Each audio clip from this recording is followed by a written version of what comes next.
This is Bloomberg Law with June Grasso from Bloomberg Radio. A unanimous conclusion beyond a reasonable doubt that the defendant, Donald J. Trump, is guilty of 34 counts of falsifying business records in the first degree to conceal a scheme to corrupt the 2016 election. The historic verdict, the only former U.S. president to be convicted of a crime, came after 5 weeks of testimony from 22 witnesses, including a porn star, a former tabloid publisher, and a lawyer fixer turned prosecution star witness. With documents including checks, invoices, bank statements, texts, and emails, and a secretly recorded conversation with the defendant. The jury of New Yorkers took 2 days of deliberating before finding Donald Trump guilty of all 34 felony counts of falsifying business records to conceal a $130,000 payment to a porn star to buy her silence before the 2016 presidential election, a conspiracy that prosecutors say deprived voters of vital information before that election. The verdict is a stunning legal reckoning for Trump and exposes him to potential prison time in the city where he morphed from a real estate tycoon to a reality television star and ultimately to President of the United States. But Trump maintained his innocence and vowed to appeal. You have a so respect, DA, and the whole thing. We didn't do a thing wrong. I'm a very innocent man. And I think it's just a disgrace. And we'll keep fighting. We'll fight till the end and we'll win. Joining me now is Bloomberg legal reporter Patricia Hurtado, who's been in the courtroom for the trial and the verdict. Pat, did you think the verdict would come so fast? I mean, we've been talking about this trial nearly every day, and it seemed like a verdict would take much longer, especially because the jury heard a readback of testimony and the judge's instructions just that morning. I thought it was really interesting that the jury had asked for testimony between David Pecker and Michael Cohen. The defense lawyer, Todd Blanche, had argued in closing to the jury that Cohen had completely contradicted Pecker.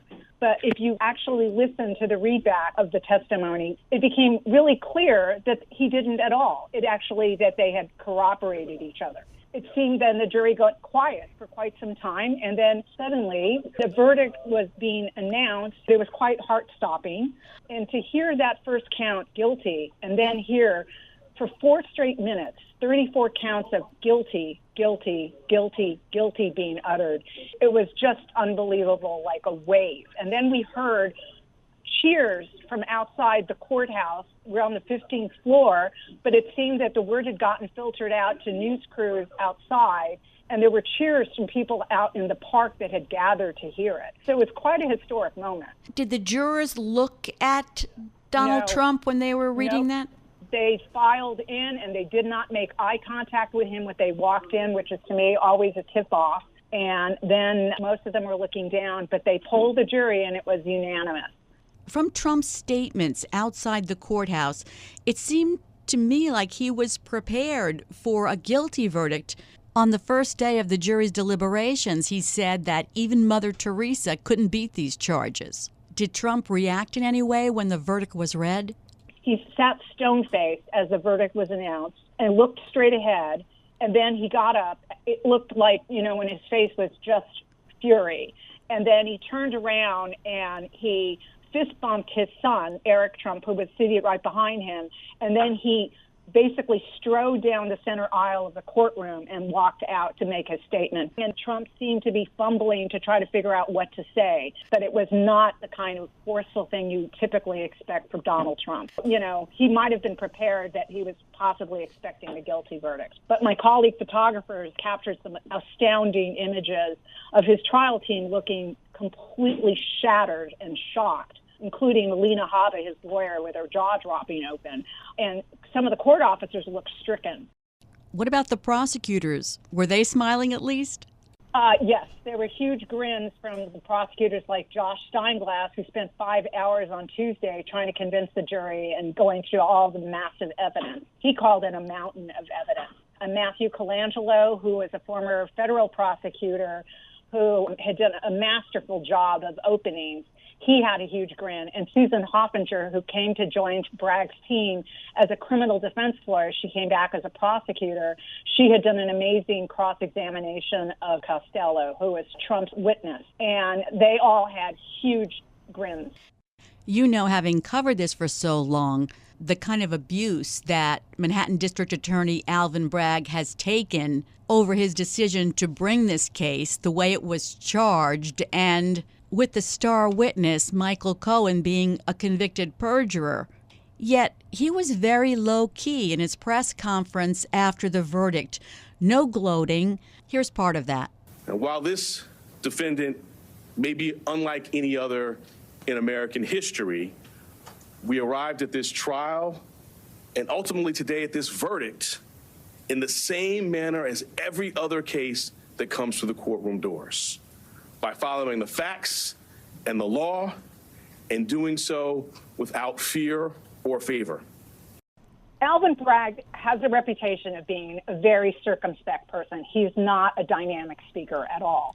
And I think under the law, and criminal cases are different from Tish James, so she can go out and have a press conference, but under criminal law, prosecutors have to be much more careful of what they're saying on the courthouse steps, and they cannot basically try their case on the steps of the courthouse. They have to limit their statements to what's going on in court. Alvin Bragg is a practitioner of that to the nth degree, but he did seem very happy. And he was basically saying that, well, they've had massive fights and battles to reach this day. A jury has ultimately spoken. But even if it's historic, it was treated just the way the office has always handled white-collar crime, in the same manner that any other cases brought in this courthouse. Patty, Judge Juan Merchan incredibly kept this case on track despite the challenges of trying a former president and one who attacked the process, the trial, the DA, the judge, nearly every day outside the courtroom and then at night on Truth Social. The judge has been extremely careful and cautious. He's a very mild-mannered guy. He never loses his temper. I've made the joke to you, June, that most of us would love to have a husband like that because he never loses his temper. And he has been challenged. I think the magnanimity and import of what he has to do in this case has always weighed heavily on him, and he takes it extremely seriously. So he's not a kind of guy like Judge Engoron, who used to make jokes, be very jocular. He is just a very serious person. And he's been challenged by Trump, as has Alvin Bragg, and has that trial team. They've had death threats, and Judge Merchan's daughter was threatened. So we all need to remember that Donald Trump had promised death and destruction if he got indicted, and that's what happened. So here we are a year later, and everybody's had to deal with this historic case with a historic defendant that doesn't act like most defendants. It would be so fascinating to find out what happened in that jury room and how the jurors viewed some of the testimony that we've been talking about for weeks. But none of the jurors spoke after the trial, at least not so far. I mean, you never know. There are possible book deals and other money incentives out there. It was stunning to me that prospective jurors walked out of the courthouse after being dismissed and saying they were too frightened to be on the jury, and then they walked in front of the TV cameras and gave interviews. That always shocks me. Also, as a veteran court reporter, I have covered hundreds of trials where the jurors will say, oh, sorry, no interviews, including Ghislaine Maxwell's juror that later came forward and said, you know, that he had cried when he left the courthouse. And I actually doorstopped him as he walked out of the Manhattan Federal Courthouse and said, would you like to comment? And he basically ran away from me. So I'm always kind of surprised when I see people, but I guess when they want to get their 15 minutes of fame, some people are very tempted. I personally kind of think in this case, you know, Trump will look for every angle to challenge this. So I don't know if it's such a good idea, especially for someone like Donald Trump and his followers. So I don't know. And Judge Merchan spoke to the jurors after they handed down the verdict. Did he mention anything about interviews with the media? Yes, and he thanked them for their service, and he said things like, you know, this was an amazing job you guys did, and it was historic, and what you've done is you've paid all this attention, and he wanted to thank them personally. And he said, I can't get into details of the case, but I also just want to thank you personally. And, we also had two other juries reach verdicts on Donald Trump in New York City. We had two Manhattan federal juries in the E. Jean Carroll case, and they were both deemed anonymous by the federal judge in that case. That's the practice in federal court, but he said you were engaged in a very stressful and difficult task, and I want you to know that I really admire your dedication and hard work. You're free to discuss this case with anyone, and you're free to not discuss it. The choice is yours. Thanks so much, Patty, for all your reports from the courthouse that have brought us inside that courtroom. That's Bloomberg legal reporter Patricia Hurtado. Coming up next on the Bloomberg Law Show, we're going to take a close look at what happens next in the historic prosecution of Donald Trump, the sentencing possibilities, and the appellate arguments. I'm June Grasso, and you're listening to Bloomberg. Donald Trump has made his many legal woes the centerpiece of his presidential campaign. And the day after the historic verdict that found the former president guilty of 34 felony counts and facing prison, Trump's message appeared to be exactly the same as before the trial. He attacked the judge as biased and slammed the prosecution as a scam. It was a rigged trial. We wanted a venue change where we could have a fair trial. We didn't get it. We wanted a judge change. We wanted a judge that wasn't conflicted. If you have any doubts about whether this will continue, Trump's campaign raised $34.8 million in the 6 hours after the guilty verdict was announced. That's more than $1 million for each felony conviction. And for the first time, President Joe Biden commented on Trump's prosecution. It's reckless, it's dangerous, it's irresponsible for anyone to say this was rigged just because they don't like the verdict. Judge Juan Merchan has scheduled Trump's sentencing for July 11th. Only after that can Trump appeal the conviction. My guest is former federal prosecutor Robert Mintz, a partner McCarter English. Bob, Manhattan DA Alvin Bragg has endured a lot of public criticism for bringing this case, which is consistently called the least serious of the 4 prosecutions of Trump. Is this a total vindication for Bragg? During the press conference after the conviction, the Manhattan DA did his best to try to downplay this case, or at least try to convey to the public that this was really business as usual for the Manhattan DA's office, and that this trial, even though it involved a former president and was obviously enormously high profile, was really treated no differently than any other case in his office. But he couldn't really escape the fact that this was a career make or break case for him, given the stakes here. So he really laid his career on the line when he decided to pursue this case. And there were questions from the beginning because of the novel theory that the Manhattan DA's office relied upon in order to bring these charges. That is that the original crime of creating a false business record is only a misdemeanor in New York State, which means it's subject to imprisonment of less than a year, relatively a minor crime. What turns it into a felony is if prosecutors can show that you falsified those business records for the purpose of committing another crime. And in this case, the other crime the prosecutors ultimately alleged was to try to improperly influence the election, to try to cover up a story that they thought would have a detrimental effect on the election at that time. That was really the heart of the case. They made a very compelling case, obviously, because they got 12 jurors to agree that they had proven their case, but no question that's going to be the focal point of their appeal. Before we get to appeal, let's talk about sentencing, because the biggest question on people's minds right now is whether or not the judge will sentence Trump to prison. Technically, he faces up to 4 years in prison for each count. Will the judge factor in the political consequences and the logistical complexities of jailing a former president with his Secret Service detail? Well, let's start by pointing out that the judge has an enormous amount of discretion when it comes to sentencing. That's the way our criminal justice system works. Jurors find guilt or innocence. They are the finders of the facts. They make a decision as to whether or not the prosecutors were able to prove their case beyond a reasonable doubt. But after that, the punishment phase the sentencing is entirely up to the trial judge, and that is true in every criminal case across the country, whether it's on the state or federal level.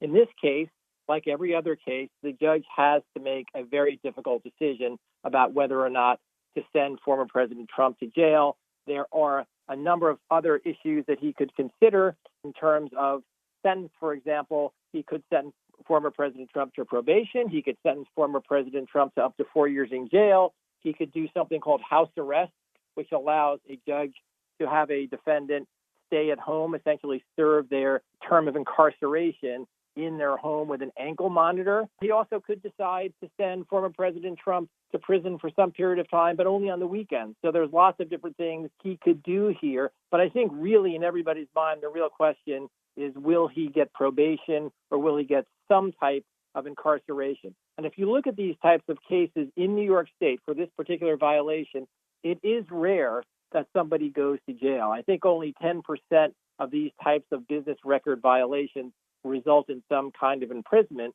But on the other hand, this is certainly not the ordinary case. And so I think the judge has a very difficult decision to make in deciding whether or not to sentence former President Trump to any kind of term of incarceration. Let's discuss the appeal now. Trump has vowed to appeal, and certainly we've seen that it's his pattern to appeal every part of the process. So to prevail, he has to demonstrate that the judge made some significant errors in overseeing the trial. Let's discuss some of the possible appellate issues, starting with right after the verdict and throughout the trial, Trump complained about the judge not changing the venue of the trial, the place where the trial was held. He wanted it out of New York City, where he said, the electorate was against him. Well, a change of venue is a motion that you see often in a high-profile case. It's basically the defense arguing that where that case is currently venued, where the trial is going to be, that the defendant simply cannot get a fair trial for some reason. But it is a very difficult motion to win because simply being a high-profile case is usually not enough. Now, in this case, the argument is even more interesting because what the Trump team is arguing is not just that in Manhattan it is a very high-profile case and everybody knows who he is, because that would be true any place in the country. What they are doing is they are trying to blend what would typically be a change of venue because of some type of improper pretrial publicity that will prevent their client from getting a fair trial, to turning it into essentially an election issue by saying that the people in Manhattan overwhelmingly voted Democratic, voted for former President Biden, and therefore they must be biased against him. And I think the problem with that argument is it suggests that merely because you vote against somebody in order to be president, that in some way you cannot sit in a trial and be unbiased in terms of determining whether or not the prosecution has proved their case beyond a reasonable doubt. No one has ever made that argument before because we've never had anybody like former President Trump who has this kind of visibility all around the country. But on the other hand, he's not the first politician who's ever been tried. And politicians will always be able to point to parts of the state, for example, where they may be more or less popular. And generally, that's not going to be a basis to move the trial. Okay, at the press conference after the verdict, he also complained about the judge not allowing their expert witness on elections to testify. So that might be another appellate point. Yeah, absolutely. I mean, as a defense lawyer, you're going to throw everything against the wall because you never know what the Court of Appeals might find interesting. You have your ideas as to what you think your best arguments are, but they may look at something else and decide to go with it. So you're going to throw everything there. Here we have a circumstance where they wanted to put an election expert on the stand, and the judge just looked at it and said the argument that the election expert was going to make was just too attenuated. It was not something that he thought should even go before the jury. Obviously, that's a judgment call, and the Trump team is going to try to argue that it was improper to have prevented their election expert from having testified in his defense at the trial. Bob, almost every day, Trump complained about the judge being biased. They may raise that on appeal, but that seems to me like not an appellate issue that would go anywhere. What do you think? Well, I think the judge did a very good job under very difficult circumstances of maintaining his composure and trying to treat this trial like every other case. And he had to do that in the face of a defendant who was really testing the limits of his ability to speak about the trial outside of the courtroom. And that's why the judge imposed a gag order, and that's why the judge found that former President Trump had actually violated that gag order a number of times and found him in contempt, but he did not put him in jail. And so I think here the record is going to show that the judge was even-handed in the way he approached the case. Obviously, the defense team is not happy with his rulings, but in terms of being able to show any kind of manifest bias in the way that he conducted the trial, I really did not see that happening. One of the other things the Trump defense team is raising in connection with this bias argument is the fact that the judge's daughter apparently works for a Democratic consulting firm and that would somehow weigh in his decision-making and make him unfit to serve as a judge in this case. But that argument has been made time and time again, and you would have judges recusing themselves or being forced off cases all the time if you looked at their children and the jobs that they had and whether those had any connections to some of these cases. So I don't think that's really likely to go anywhere, and I don't think it's really one of the best arguments for the defense. Then there's the Stormy Daniels testimony, which went into explicit detail, and I'm sure the defense will argue that wasn't necessary in a case over falsified business records and might have prejudiced the jury against Trump. Well, her testimony was pretty detailed, was pretty salacious, and even at one point was a bit cringeworthy for even the judge, who asked that she dial back some of her detailed descriptions of the alleged encounter between her and former President Trump. At one point, the judge said to the defense that they expected the defense lawyers to object more, and the judge hinted that he might have upheld some of those objections, but since they weren't objected to, he allowed a lot of that testimony in. But at its core here, the issue from the prosecution standpoint is that since former President Trump was denying that this encounter even took place, it opened the door for them to put Stormy Daniels on as a witness to demonstrate that the encounter had taken place, or at least put that issue before the jury so they could decide for themselves whether she was credible, because in the eyes of prosecutors, that was the motive for the case. So in other words, obviously the sexual encounter itself was not a crime, and nobody was suggesting that it was.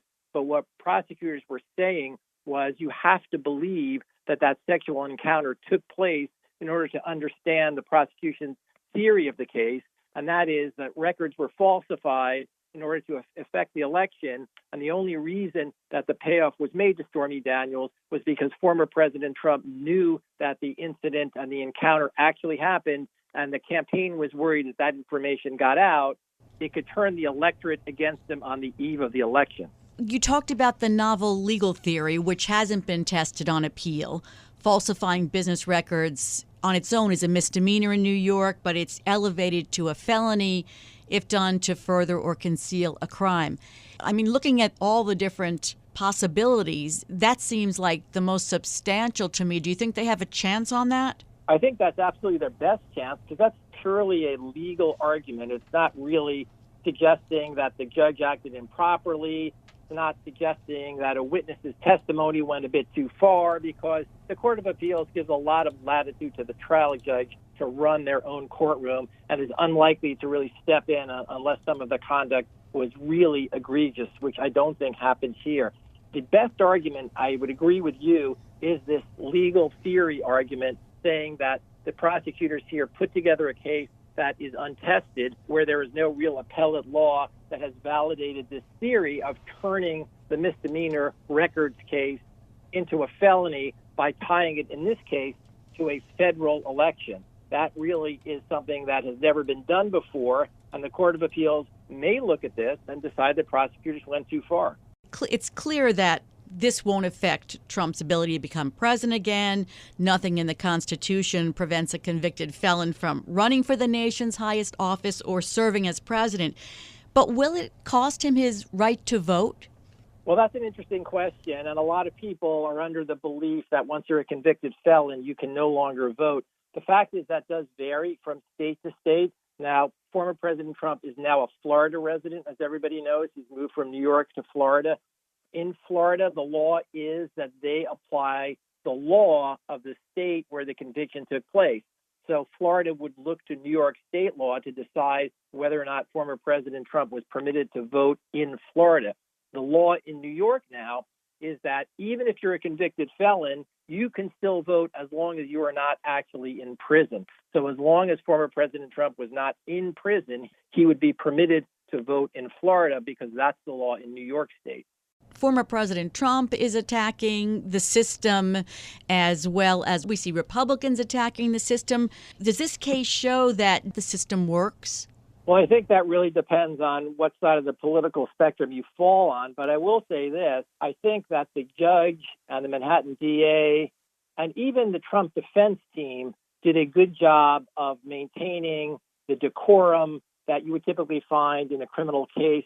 They tried to minimize the circus atmosphere that we've seen in some other cases. If you look, for example, to the civil case brought by the New York Attorney General, where Letitia James was making comments outside of the courtroom each day of the trial, that was something that really sort of elevated the rhetoric. We did not see that going on here at all. The prosecutors tried their case in the courtroom, and the Manhattan DA said very little or even nothing about the case as it was going on. The only statements he made were at the conclusion after there was a conviction. And even then, those statements were very understated. He simply said this was essentially another case, another win for the Manhattan DA's office, but it was treated the same as any other case would have been. And at the end of the day, former President Trump, even though he was a former president, even though this was historic, even though this was unprecedented, even though it's leading up to an election, according to the Manhattan DA, this case was treated just like anybody else. So many firsts with this prosecution. Thanks so much for your insights, Bob. That's former federal prosecutor Robert Mintz of McCarter English. And that's it for this edition of the Bloomberg Law Podcast. Remember, you can always get the latest legal news by subscribing and listening to the show on Apple Podcasts, Spotify, and at Bloomberg.com/podcast/law. I'm June Grasso, and this is Bloomberg.